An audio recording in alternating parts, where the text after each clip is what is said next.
Hello guys, it's Tulani. So I wanted to show you how you can do your task I think it's assessment task 2 of mechanism. So I already drew what we're given here. So the set, it goes, we have crank AB and two connecting rods, which is BC and CD. So first that we need to know is that crank AB rotates clockwise, so I numbered clockwise 1 2 3 4 up to 12. And then the second thing that I did is to divide the circle into 12 equal parts. That's just to show where the crank moves from 0 to 1 to 2 up to 12. So the third thing is the motion of C, the movement of C, because this connecting rod CD is pivoted at D, so which means that we already know the movement of C. So C, if crank AB moves to 1 from 0 to 1, it means point C will move somewhere in this direction because D is at a pivot. So C will generate a motion like this because D doesn't move, it's at a pivot. So it means C will generate a motion like this. So I'm going to make a curve here just to show you guys that C will move in which motion because D is at a pivot.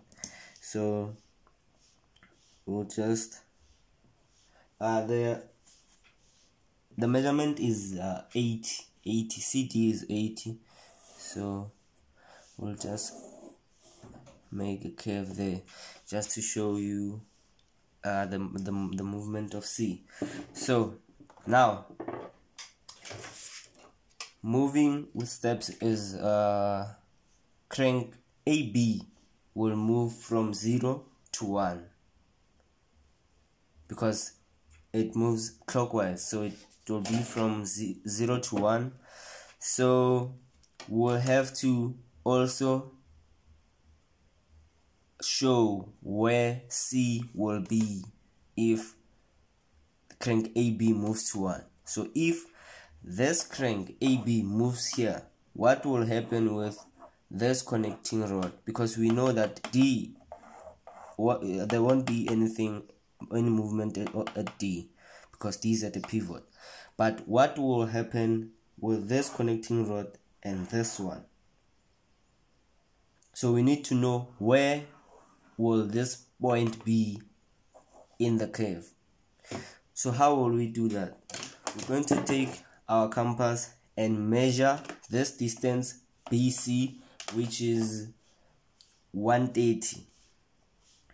So we'll just measure 130 and mark in the curve. So this is 130 at 0. So we'll take this 130 and move to 1 and mark at the curve there. Then we write 1 because when the crank AB moves to 1, it means this point C will be here, will be at this point. So we're going to construct a line there. So that's the connecting rod. It's still BC, but it moved from 0 to 1 because crank AB rotates in a clockwise motion. So we'll repeat the same procedure with two connecting rod from 2 to the curve, and then we write 2. You can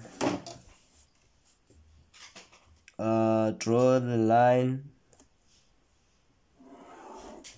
or you can just mark until you reach 12, and then before numbering or before drawing. So I'll just mark and write the numbers, and then I'll draw the lines after. So that's 4, that's 5, that's 6, 7, 8, 9,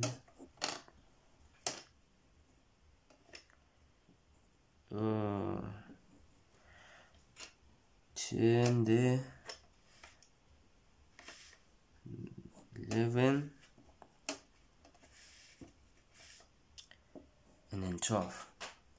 Okay, now I'll just draw everything from 4. All those lines from 4, I'll just connect them. 4, then 5. Remember, we are trying to trace the locus of P. Sorry. We're trying to trace the locus of P, this point. And then 6 was 6 there.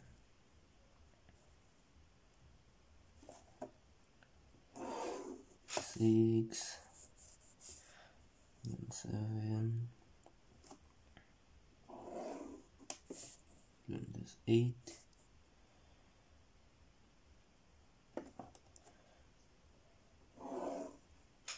there's 9,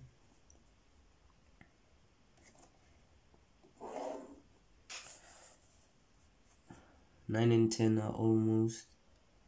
are close, so but I know that's 10, and then that's 11,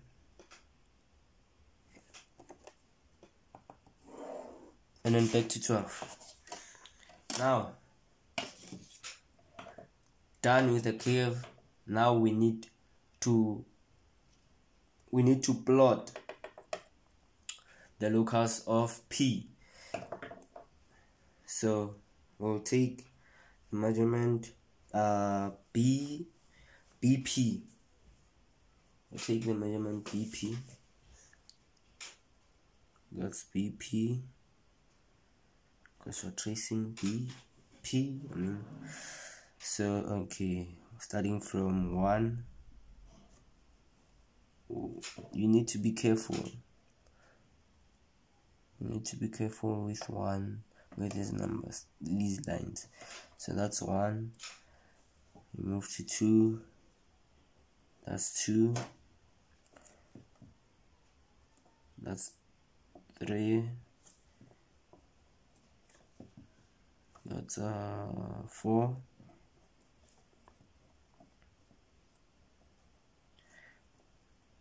That's 5. 6, 7,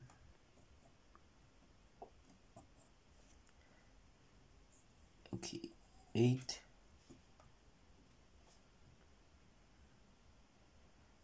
9,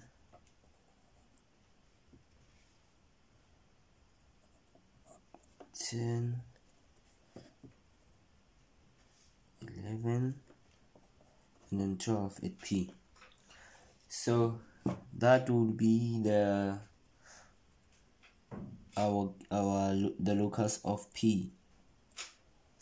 So you can use a French curve, flexi curve, or freehand. I'll use freehand. Starting from P to 1.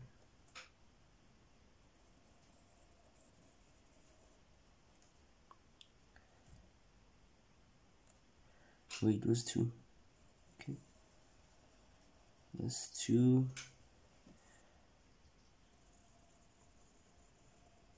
That's 3.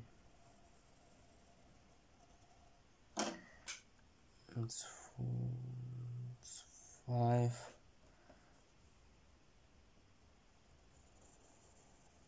6, 7, 8, that's 9,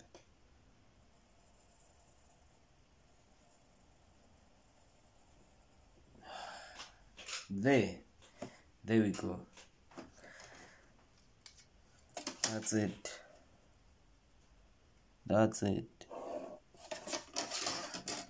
Crank AB. Yeah, so that's it, guys. Thank you.